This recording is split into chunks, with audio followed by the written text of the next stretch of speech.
ब्रह्मदक्ष अश्वी देवेश भरद्वाजे पुनर्वसु हुताशिवेशे चरक प्रभृतिभ्यो नमो नमः। पातंजल महाभाष्य चरकी प्रति संस्कृति मनोवाक्काय दोषाणां हरति अहिपतये नमः। सभी ऋषि मुनियों और गुरुजनों का वंदन करते हुए अपनी आज की क्लास हम स्टार्ट करेंगे। कल की हमारी जो क्लास थी उसमें हमने बेसिकली ये देखा था कि संहिता क्या है, संहिता अध्ययन करना क्यों ज़रूरी है, संहिता अध्ययन हमें किस तरीके से करना है। और उसमें हमने बेसिकली ये देखा था कि चरक संहिता में टोटल कितने अध्याय हैं, कितने स्थान हैं, हर स्थान की वैल्यू क्या है और सूत्र के बाद निदान ही क्यों आया है, निदान के बाद फिर विमान का वर्णन क्यों है। तो ये सारी चीज़ें हमने कल देख ली थी। आज हम देखेंगे चरक संहिता की इंडेक्स देखेंगे, यानी कि उसका विषय सूची हम देखेंगे कि सूत्र स्थान में कौन कौन से चैप्टर्स हैं, किस किस चैप्टर में क्या क्या चीज़ें आई हुई हैं। मतलब कि एक सुपरफिशियली हम क्या करेंगे कि पूरे की पूरी चरक संहिता की इंडेक्स जो है गो थ्रू करेंगे, जिससे कि हमें एक मोटा मोटा आइडिया लग जाए कि जो टोटल 120 जो चैप्टर्स हैं उनमें क्या क्या चीज़ें आई हुई हैं। ठीक है, तो स्क्रीन तो मैं अभी शेयर करूँगी नहीं, तो आप लोग क्या कीजिएगा, अपनी जो आपके पास जो भी बुक है, चाहे आपके पास टीका चक्रपाणी की टीका हो या फिर आपके पास हिंदी ट्रांसलेशन की कोई बुक हो, तो उसमें आप अपनी इंडेक्स देखिएगा, उसी को ही हम आज डिस्कस करेंगे। तो मैं जो कर रही हूँ, मैं टीका ही प्रेफर कर रही हूँ। आप जो है अपनी हिंदी वाली बुक होगी तो उसमें भी देख सकते हैं। तो सबसे पहले हमने ये देखा था कि चरक संहिता जो है इसमें टोटल 120 चैप्टर हैं और 8 स्थान है। तो सबसे पहला जो हमारा स्थान है वो है हमारा सूत्र स्थान। ठीक है, कल हमने ये देखा था कि सूत्र स्थान में टोटल कितने चैप्टर हैं, 30 चैप्टर हैं, यानी कि 30 अध्याय हैं। और इन 30 अध्याय को आचार्य चरक ने डिवाइड करा हुआ है 7 चतुष्क में और 2 संग्रहद्वय में। अब वो 7 चतुष्क कौन कौन से हैं वो देखेंगे हम आज, और इसमें कौन कौन से चैप्टर्स आए हैं वो देखेंगे। और इन चतुष्क की वैल्यू क्या है कि क्यों उन्होंने सबसे पहले भेषज चतुष्क दिया, फिर उन्होंने सेकंड नंबर पे स्वस्थ चतुष्क दिया। तो ये सारा जो क्रम है वो क्यों ऐसा ही है, क्यों उन्होंने ऐसा नहीं करा कि स्वस्थ चतुष्क उन्होंने पहले दिया या फिर अन्नपान चतुष्क उन्होंने सबसे पहले क्यों नहीं दिया। तो इस सब चीज़ के बारे में हम देखेंगे आज। तो सबसे पहला जो हमारा चतुष्क है वो है भेषज चतुष्क। ठीक है, तो जैसे कि अगर हम इसके नाम को देखें, भेषज यानी कि क्या, भेषज यानी कि रोग भयम जयति इति भेषजम, यानी कि जो रोग के भय को दूर करे उसे हम क्या कहते हैं, भेषज कहते हैं। ठीक है, अब रोग के भय को दूर करने वाली चीज़ें कोई भी हो सकती है। हो सकता है कि आपकी एक सिंपल काउंसलिंग ही किसी पेशेंट का मन में जो डर बैठा है उसके डिज़ीज़ को लेकर के वो उसको दूर कर दे। हो सकता है कि आप उसके रोग के जो भय है या फिर जो रोग है उसको दूर करने के लिए उसे क्या दें, कोई मेडिसिन दें। अब वो मेडिसिन किसी भी फॉर्म में हो सकती है, चूर्ण के फॉर्म में हो सकती है, वटी के फॉर्म में हो सकती है, क्वाथ के फॉर्म में हो सकती है, आसव अरिष्ट के फॉर्म में हो सकती है। ठीक है, तो ये जो हम स्टार्टिंग के 4 चैप्टर पढ़ेंगे भेषज चतुष्क, जिसमें कि हमारा दीर्घम जीविती अध्याय आता है, अपामार्ग तंडुली अध्याय आता है, आरगवदी अध्याय आता है, षड विरेचन शत आश्रितीय अध्याय आता है। ठीक है, तो इन 4 चैप्टर्स को आप जब पढ़ेंगे तो आप देखेंगे कि इसमें मोस्टली हमें चरक ने क्या करा है कि भेषज के बारे में ही बताया है। ठीक है, यानी कि जैसे कि जो नाम है उसका भेषज चतुष्क, उस चीज़ को ही उन्होंने यहाँ पे फुलफ़िल करा है। और 4 चैप्टर्स में उन्होंने हमें भेषज के बारे में ही बताया हुआ है। जब हम 1 बाय 1 ये चैप्टर्स पढ़ते जाएंगे तो आपको पता चलेगा कि हाँ, कि इनमें भेषज के बारे में ही वर्णन आया हुआ है। ठीक है, तो जैसे कि मैंने आपको स्टार्टिंग में ही बताया, भेषज का मतलब सिर्फ मेडिसिन से नहीं होता है। मेडिसिन यानी कि क्या, हमेशा भेषज का मतलब चूर्ण, वटी, कल्क, क्वाथ, स्वरस, आसव अरिष्ट इनसे ही नहीं है। भेषज मतलब क्या, रोग भयम जयति इति भेषजम, जो रोग के भय को दूर करे। तो सिंपल वो आपकी एक काउंसलिंग भी हो सकती है, जैसा कि मैंने स्टार्टिंग में भी कहा। और जब हम ये चैप्टर्स पढ़ेंगे, स्टार्टिंग के 4 चैप्टर, तो आप देखेंगे कि वहाँ पे उन्होंने एज सच कोई पर्टिकुलर फॉर्मूलेशन नहीं बताई है। आपको वहाँ पे इन 4 चैप्टर्स में ऐसे कोई किसी योग का नाम नहीं मिलेगा कि शीतोपलादी चूर्ण का वर्णन उन्होंने कर दिया, या फिर उन्होंने कोई वटी का वर्णन वहाँ पे कर दिया। वहाँ पे उन्होंने आपको सिंपल सिंपल कुछ ऐसी चीज़ें बताई हैं जिनका यूज़ आप क्या करोगे, रोगी के रोग के भय को दूर करने के लिए आप करोगे। ठीक है, तो इसमें सबसे पहला चैप्टर हमारा आता है दीर्घम जीविती अध्याय।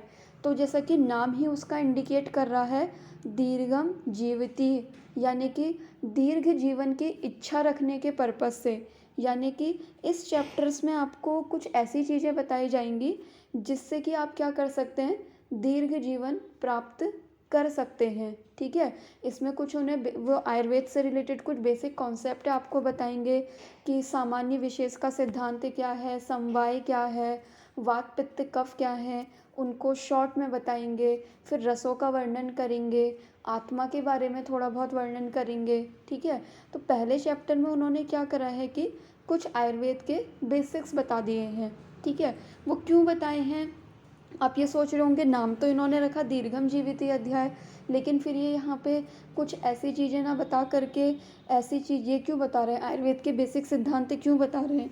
तो अगर आपको पता होगा कि आयुर्वेद की चीज़ों को जो फॉलो करता है उसे क्या होता है, दीर्घ जीवन की प्राप्ति होती है।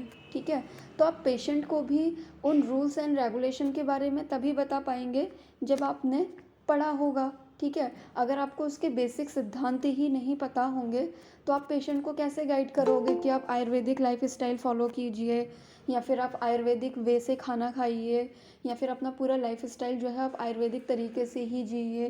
ठीक है, तो उसके लिए इन्होंने क्या करा है कि पहले चैप्टर में हमें भेषज का वर्णन तो करा ही। ठीक है, आप देखेंगे जब हम चैप्टर का एंड पढ़ते हैं तो उसमें इन्होंने मूलिनी द्रव्य, फलिनी द्रव्य, षड शोधन वृक्ष, ठीक है, ये सारी द्रव्यों का वर्णन तो करा ही, लेकिन उससे पहले क्या करा, चैप्टर के आधे पार्ट में आयुर्वेद के जो बेसिक कॉन्सेप्ट हैं वो इन्होंने हमें बताए हैं। ठीक है, तो जैसे कि दीर्घम जीविती अध्याय के अगर आप इंडेक्स देखेंगे तो उसमें देखिए सबसे पहले क्या बताया है उन्होंने, आयुर्वेद अध्ययनार्थम भरद्वाजस्य इंद्र संकासे गमनम, यानी कि देखिए आप फर्स्ट ईयर से ही हम लोग पढ़ते आते हैं कि ब्रह्मा ने आयुर्वेद का स्मरण करा, फिर अश्विनी कुमारों को दिया, फिर दक्ष प्रजापति को दिया, फिर इंद्र को दिया, फिर ये करके ऐसे ये आ गया। ठीक है, तो उसके पीछे एक्चुअल में क्या फ़िलॉसफी है, क्या उसके पीछे की साइंस है, वो आपको देखने को मिलेगी इस पहले चैप्टर में जिसका नाम है दीर्घम जीविती अध्याय। ठीक है, होता क्या है कि हम कॉलेज लेवल पे आते हैं, फर्स्ट ईयर में हम एंटर करे होते हैं, अष्टांग हृदय हम पढ़ते हैं, उसमें हमें आयुर्वेद का अवतरण का श्लोक जो है वो याद करवा दिया जाता है, ब्रह्मा स्मृत्वा आयुषो वेदम प्रजापति जगृहित, इस तरीके की वो कोटेशन हमें रटा दी जाती है और हम उसे रट भी लेते हैं, पेपर में हम उसे लिख भी देते हैं, हमें अच्छे नंबर भी मिल जाते हैं, हम पास भी हो जाते हैं। ठीक है, लेकिन होता क्या है कि हमारे मन में क्या आता है कि यार मतलब ये क्या हुआ कि कोई ब्रह्मा जी थे, उन्होंने उसका स्मरण करा और बस उसे आगे फॉलो कर दिया, कि इसके पीछे तो कोई साइंस ही नहीं है। ठीक है, तो उसके पीछे की साइंस क्या है, उसके लिए आपको पढ़ना पड़ेगा दीर्घम जीविती अध्याय। ठीक है, और वो भी उसका एक एक श्लोक जब आप पढ़ेंगे तब जा कर के आपको उसके पीछे का पूरा साइंस जो है वो पता चलेगा। ठीक है, फिर इसके बाद दीर्घम जीविती अध्याय में तो उन्होंने आयुर्वेद के अवतरण का वर्णन किया ही है, उसके बाद उन्होंने चिकित्सा स्थान जब स्टार्ट हुआ है रसायन बाजीकरण वाला, तो वहाँ पे भी उन्होंने क्या करा है कि आयुर्वेद के अवतरण के बारे में हमें बताया हुआ है। ठीक है, तो इसीलिए हमें क्या है कि संहिता का हर एक श्लोक पढ़ना इम्पॉर्टेंट है, ताकि हमारे दिमाग में जितनी भी क्वेरीज़ हैं कि आयुर्वेद तो बस ऐसे ही लिख दिया गया है कि हाँ कोई ब्रह्मा जी थे, उन्होंने उसका स्मरण करा और बस ऐसे ही फॉलो करने के लिए भेज दिया, जबकि ऐसा कुछ भी नहीं है। उसको क्या है कि एक पर्टिकुलर वे है, बस ये है कि हम लोग को ईजी वे में समझाने के लिए उन्होंने क्या करा है कि छोटी छोटी स्टोरीज़ के थ्रू हमें समझाने की बात करी हुई है। ठीक है। जब हम आगे दीर्घम जीविती चैप्टर पढ़ेंगे, उसमें जब हम आयुर्वेद का अवतरण देखेंगे तो मैं आपको इसके बारे में ज़्यादा वहाँ पे बताऊँगी, ठीक है। तो पहला चैप्टर में हमें क्या मिलता है कि आयुर्वेद के अध्ययन के लिए जो भरद्वाज ऋषि गए थे इंद्र के पास, उसका वर्णन मिलता है, ठीक है। फिर इंद्र ने जो भरद्वाज ऋषि को आयुर्वेद का प्रवचन दिया था, उनको जो ज्ञान दिया था, ठीक है। अभी भी जैसे होता है ना कि हमको अगर कोई चीज़ सीखनी होती है तो हम किसी गुरु के पास जाते हैं, है ना, तो वो हमें सिखाते हैं। तो उसी तरीके से भरद्वाज भी जो थे वो कहाँ गए थे, इंद्र के पास गए थे सीखने के लिए, ठीक है। तो वहाँ पे उन्होंने क्या करा था, उन्हें आयुर्वेद का ज्ञान दिया था। अब जैसे कि आप लोगों में से आप किसी अपने गुरुजनों के पास गए होंगे कभी ना कभी सीखने के लिए, ठीक है। तो उसका मतलब हम ये थोड़ा ना कह देंगे कि नहीं कि उन्होंने स्मरण करा और हमें बस बता दिया। हम क्या करते हैं वहाँ पे प्रैक्टिकली सारी चीज़ें सीखते हैं ना। तो उसी तरीके से भरद्वाज ने भी इंद्र के पास सारी चीज़ें क्या करी थी, सीखी थी, उनसे वो ज्ञान प्राप्त करा था और उसके बाद ही उसे आगे जो है फॉरवर्ड करा था, ठीक है। फिर उसके बाद आयुर्वेदस्य भूतले प्रवर्तनम, यानी कि आयुर्वेद का इस भूतल पे यानी कि कहाँ, इस पृथ्वी लोक पे आगमन कैसे हुआ था, ठीक है। आप देखते होंगे, आपने आयुर्वेद का इतिहास भी पढ़ा होगा, उसमें डिफरेंट डिफरेंट तरीके की हम स्टोरीज़ पढ़ते हैं कि आयुर्वेद जो है वो अथर्ववेद का उपांग है, ये बहुत पुराना है। प्राचीन काल में अश्विनी कुमार के वैद्य हुआ करते थे, उन्होंने क्या करा था कि जब दक्ष प्रजापति का यज्ञ हुआ था, उसमें जब हाथ वगैरह कटे थे तो उनके जोड़ने का काम उन्होंने करा था। जब गणेश भगवान जी का सिर धड़ से अलग कर दिया था शंकर भगवान जी ने, तो क्या करा था, उसी टाइम पे ही उनके सिर की जगह हाथी का मुंह लगाया गया था। तो उस टाइम से आयुर्वेद जो है वो चला हुआ आ रहा है। प्राचीन टाइम पे जैसे कि हम रामायण में जो हम स्टोरी पढ़ते हैं कि जब लक्ष्मण भगवान जी को क्या करा था, जब वो मूर्छित हो गए थे तो हनुमान जी संजीवनी वटी लेकर के आए थे, एक सुषेण नाम के वैद्य थे। तो ये सारी स्टोरीज़ हम क्या करते हैं, आयुर्वेद के इतिहास में पढ़ते रहते हैं और हमें क्या लगता है कि यार ये तो बस स्टोरीज़ हैं, कि ऐसा तो कुछ हुआ भी नहीं होगा या ऐसा तो हो ही नहीं सकता। तो ऐसा कुछ नहीं है कि कुछ भी उठा करके बुक्स में लिख दिया गया है, वो पूरी तरीके से ऑथेंटिक है, रिसर्च बेस है, ठीक है। बस हमें उसको क्या करना है, अच्छे से पढ़ना है, अप्लाई करना है। तो किस तरीके से वैसे देवताओं में जब वो सारी चीज़ें चली थी, उसके बाद कैसे उसका पृथ्वी तल पे उसका प्रवर्तन हुआ, उसका वर्णन हमें देखने को मिलेगा इस पहले चैप्टर में, यानी कि दीर्घम जीविती अध्याय में। फिर उसके बाद हम देखते हैं आयुर्वेदस्य लक्षणम। अब जैसे कि हम आयुर्वेद के बारे में पढ़ रहे हैं तो हमें ये भी तो पता होना चाहिए ना कि आयुर्वेद यानी कि है क्या, ठीक है। आयुषो लक्षण पर्यायश्च, उसके पर्याय क्या हैं, ठीक है। फिर सामान्य विशेष का सिद्धांत क्या है, आयुर्वेद का अधिकरण क्या है, द्रव्य संग्रह क्या है, चेतन अचेतन भेद से द्रव्य किस प्रकार के होते हैं, गुण क्या है, कर्म क्या है, समवाय का क्या लक्षण होता है। जितनी चीज़ें हमने पदार्थ विज्ञान में पढ़ी होती है फर्स्ट ईयर में, वो सारी चीज़ें आपको मोटे मोटे तौर पे मिल जाएंगी पढ़ने को दीर्घम जीवितीय अध्याय में, ठीक है।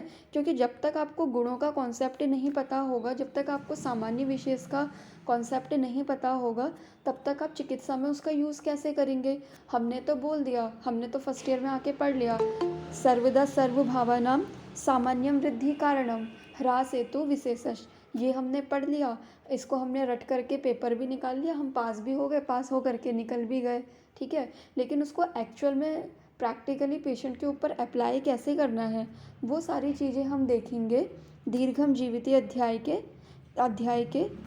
अध्याय में, ठीक है। फिर उसके बाद द्रव्य क्या है, गुण क्या है, कर्म क्या है, आयुर्वेदस्य प्रयोजनम, यानी कि आयुर्वेद का प्रयोजन क्या है, ठीक है। अब जैसे कि आप देखते होंगे हम डिफरेंट डिफरेंट टाइप की डिज़ीज़ पढ़ते हैं। कुछ डिज़ीज़ ऐसी होती है जिनके ट्रीटमेंट में हमें क्या लिखा होता है कि आप में इसका जो ट्रीटमेंट है वो क्या है, सर्जरी है, और इसमें सिर्फ आप क्या कर सकते हो, कंजर्वेटिव ट्रीटमेंट कर सकते हो, ठीक है। यानी कि एलोपैथी के बारे में जब हम पढ़ते हैं तो हम क्या पढ़ते हैं, उस साइंस के बारे में पूरा पढ़ते हैं ना, कि हाँ एलोपैथी ये साइंस है, इसमें इस तरीके से ट्रीटमेंट होता है, फिर ये इसका ट्रीटमेंट गोल रहता है। उसी तरीके से आयुर्वेद का क्या प्रयोजन है। अगर आप किसी को आयुर्वेद के द्वारा चिकित्सा किसी की कर रहे हैं तो आपका मेन गोल क्या होना चाहिए। ठीक है। पेशेंट हमारे पास आया हमारी ओपीडी में, हमने क्या करा, उसकी रिपोर्ट्स देखी, उसके सिम्टम्स देखे, उसको हमने ठीक कर दिया। ठीक है। तो यही क्या हमारा काम है, या फिर उसके आगे भी हमारा कुछ काम है। ठीक है। एक्चुअल में हमारा क्या पर्पज़ है, क्या हमारा पर्पज़ सिर्फ इतना है कि पेशेंट हम अपने ब्लीडिंग पाइल्स हमारे पास लेकर के आया था, हमने उसके ब्लीडिंग पाइल्स का ट्रीटमेंट कर दिया, बस यहीं तक ही हमारा काम है, या फिर हमें और कोई क्राइटेरिया देखना है। ठीक है। ये चीज़ हमें क्या देखने को मिलेगी जब हम पढ़ेंगे आयुर्वेद का प्रयोजन क्या है। ठीक है।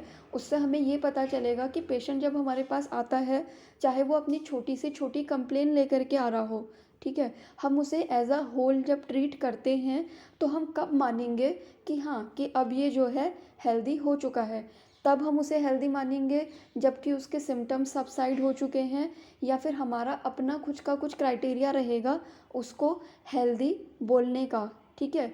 ये सब हमको पढ़ने में मिलेगा जब हम पढ़ेंगे आयुर्वेद का प्रयोजन। ठीक है। फिर हमने आयुर्वेद का बेसिक चीज़ें पढ़ ली, उसका प्रयोजन पढ़ लिया, फिर अल्टीमेटली हमें क्या है, वैद्य ही बनना है।